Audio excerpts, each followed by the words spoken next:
Olá, meu nome é Reginaldo, eu sou engenheiro civil e vou apresentar a segunda videoaula sobre concreto protendido. Vou destacar alguns conceitos e apresentar alguns exemplos.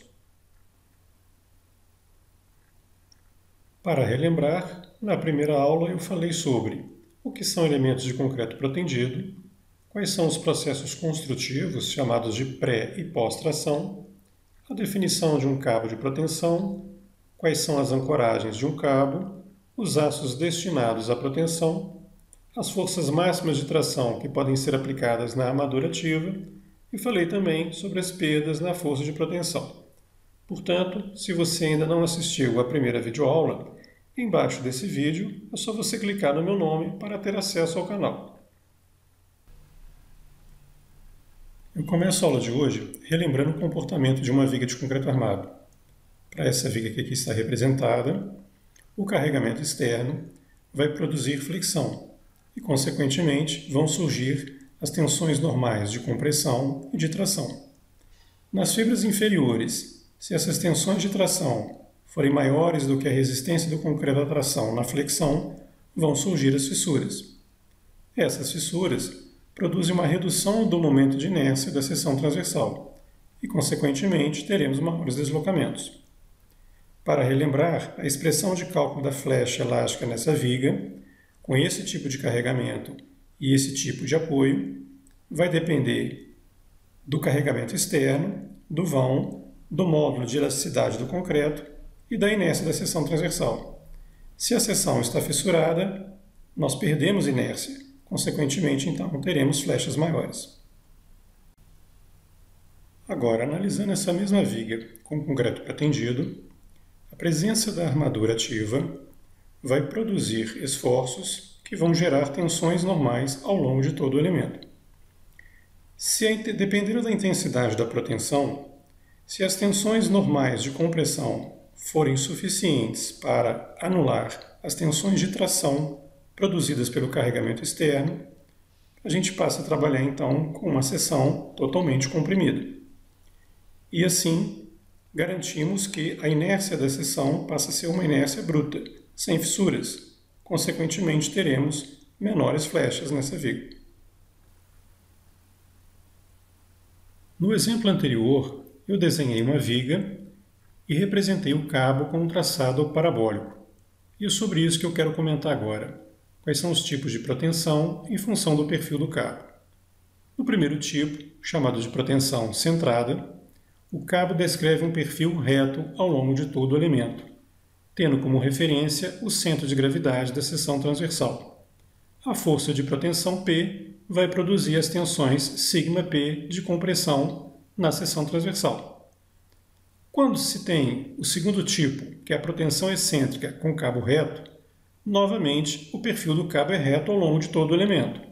Mas a presença da excentricidade desse cabo em relação ao centro de gravidade da seção transversal faz com que a força P produza um novo esforço, que é o momento fletor P vezes E.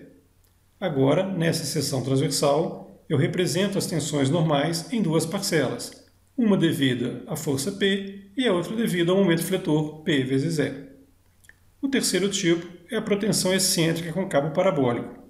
Novamente, vai existir uma excentricidade do cabo em relação ao centro de gravidade da seção transversal. É uma excentricidade variável, então o momento fletor que essa força P produz é um momento fletor variável ao longo de todo o elemento. E, novamente, eu tenho duas parcelas de contribuição na geração das tensões normais.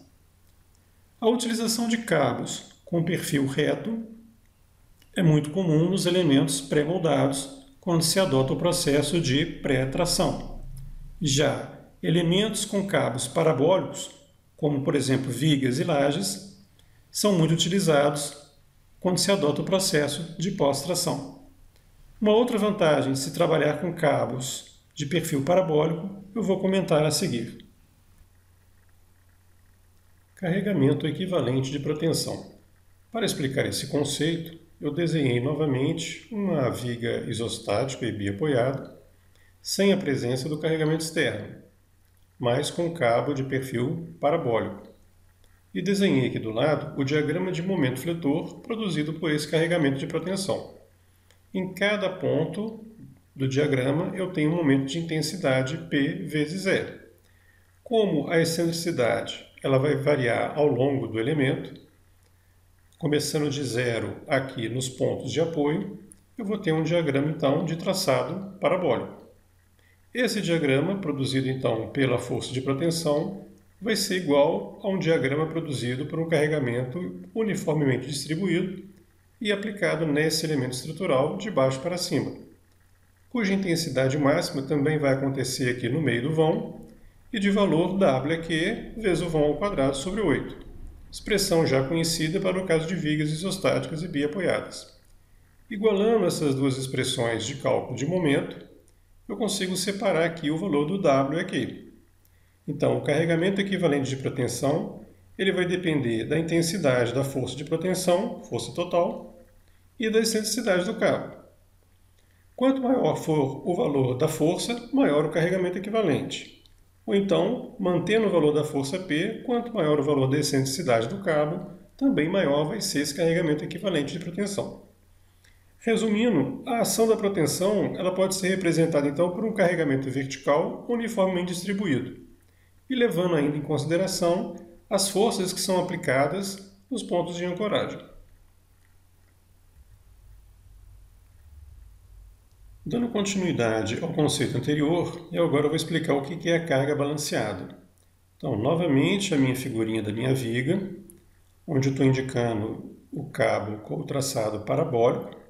Lembrando que o cabo com esse perfil ele pode ser representado por um carregamento uniformemente distribuído, chamado de carregamento equivalente.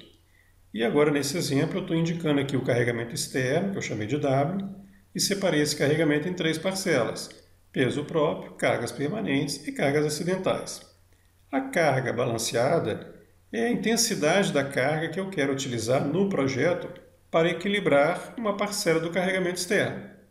Eu posso definir essa carga balanceada como ser uma porcentagem do peso próprio, mais uma porcentagem das cargas permanentes e mais uma porcentagem das cargas acidentais.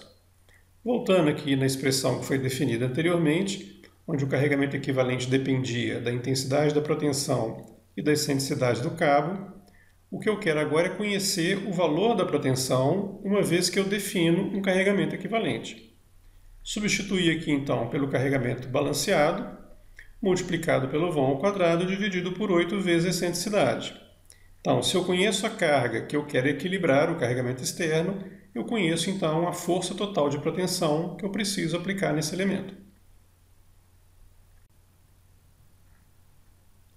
Agora um exemplo numérico que vai clarear aí os dois conceitos de carga equivalente e carga balanceada. Representei aqui então um esquema estrutural de uma faixa de laje com vão de 8 metros. Separei o carregamento nas três parcelas, peso próprio, cargas permanentes e cargas acidentais. Essa faixa de laje eu vou considerar uma seção transversal de 100 cm por 25 cm. Considerar também que os cabos de proteção poderão ter uma excentricidade máxima de 8,5 cm. E a primeira coisa que eu vou fazer é definir a carga balanceada. Então, essa carga eu vou considerar nesse exemplo 80% da ação do peso próprio, mais as cargas permanentes. Fazendo as contas, eu vou chegar então no valor aqui de 0,74 toneladas-força por metro. Lembrando que essa carga está sendo considerada aplicada no elemento de baixo para cima. E com essa carga que eu defini que vai ser a carga de balanceamento, ou seja, a carga que vai aliviar a estrutura, eu vou calcular a força total de proteção.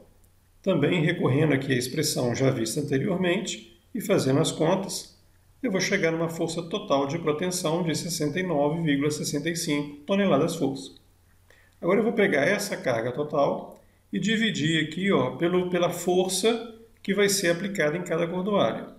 Considerei uma força de 12 para levar em consideração as perdas na força de proteção no tempo infinito. E por que 12? Porque se eu trabalhar com uma cordoalha CP190RB de diâmetro 12,7, a carga estimada no tempo infinito para essa cordoalha pode ser da ordem de grandeza de 12 toneladas-força. Isso eu comentei na aula anterior.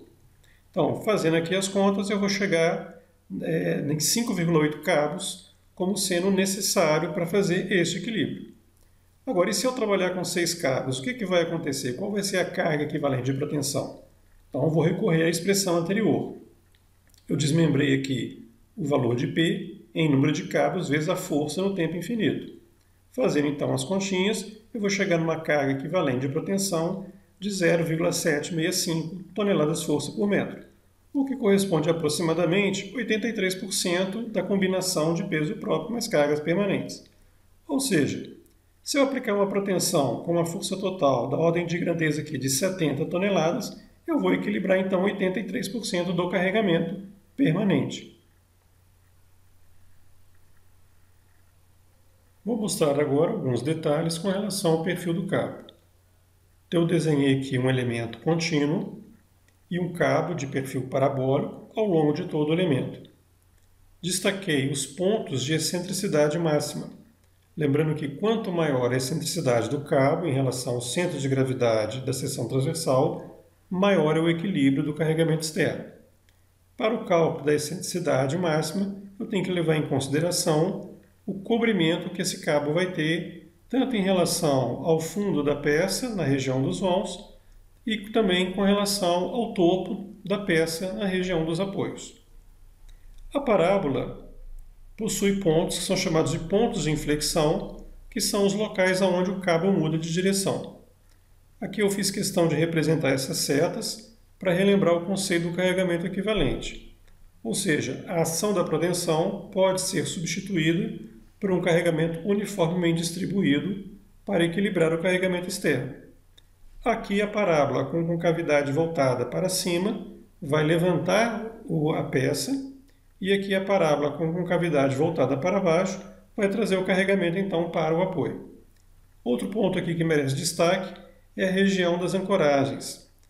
O cabo é sempre bom ser projetado aqui com um trecho reto, de forma que a excentricidade seja nula e dessa forma não teremos momento fletor nas ancoragens produzidas pela força de protensão.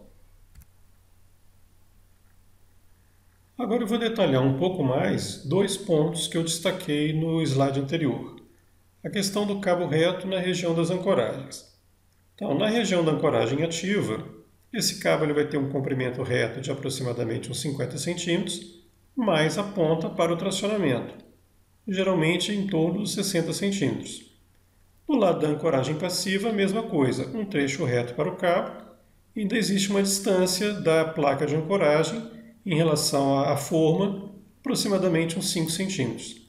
Lembrando que esse cabo ele passa aqui na região das ancoragens pelo centro de gravidade da seção transversal. Agora, destacando a questão do cálculo da excentricidade máxima, que eu falei que quanto maior a excentricidade, melhor o equilíbrio do carregamento, eu preciso conhecer o cobrimento nominal. Então eu vou recorrer aqui à tabela 7.2 da NBR 6118 para relacionar então o cobrimento nominal com a classe de agressividade ambiental. Se eu for fazer um projeto de uma laje protendida, na classe 2 eu vou definir um cobrimento nominal igual a 3.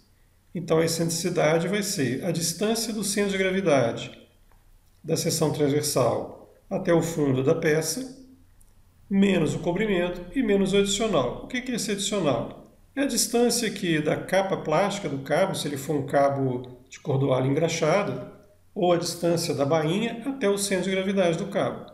Assim eu defino a minha excentricidade máxima. Através dessa imagem, eu vou detalhar mais um exemplo sobre perfil do cabo. Eu criei um modelo, um TQS, de uma faixa de laje contínua sobre 3 apoios, onde os vãos têm 8 metros cada um. São lajes de 20 centímetros, onde eu dotei uma carga permanente de 0,25 toneladas-força por metro quadrado e carga acidental de 0,3 tonelada-força por metro quadrado. Na representação 3D, dá para visualizar aqui a curvatura dos cabos. Foram 4 cabos necessários para o equilíbrio do carregamento, eu vou comentar mais à frente. E dá para perceber também aqui o ponto de excentricidade máxima no meio do vão e a excentricidade máxima no apoio central, ou seja, o traçado parabólico de todo o cabo. Nesta imagem eu vou destacar 3 desenhos que representam o meu modelo. O desenho da forma, com a indicação dos pilares e as suas dimensões, a indicação das lajes e as suas espessuras, e aqui a marcação que eu fiz do vão de eixo a eixo entre os pilares. No desenho central é a representação dos cabos em planta. Eu escolhi o lado direito para fixar as ancoragens passivas e o lado esquerdo para fixar as ancoragens ativas. O resultado do cálculo me mostrou a necessidade de 4 cabos. Eu chamei os 4 de cabo C1 porque eles possuem o mesmo perfil, têm o mesmo diâmetro e a mesma força de proteção aplicada em cada um. E aqui embaixo é o desenho de elevação dos cabos, ou seja, é o perfil do cabo e como que ele vai ser montado dentro da forma desse elemento estrutural.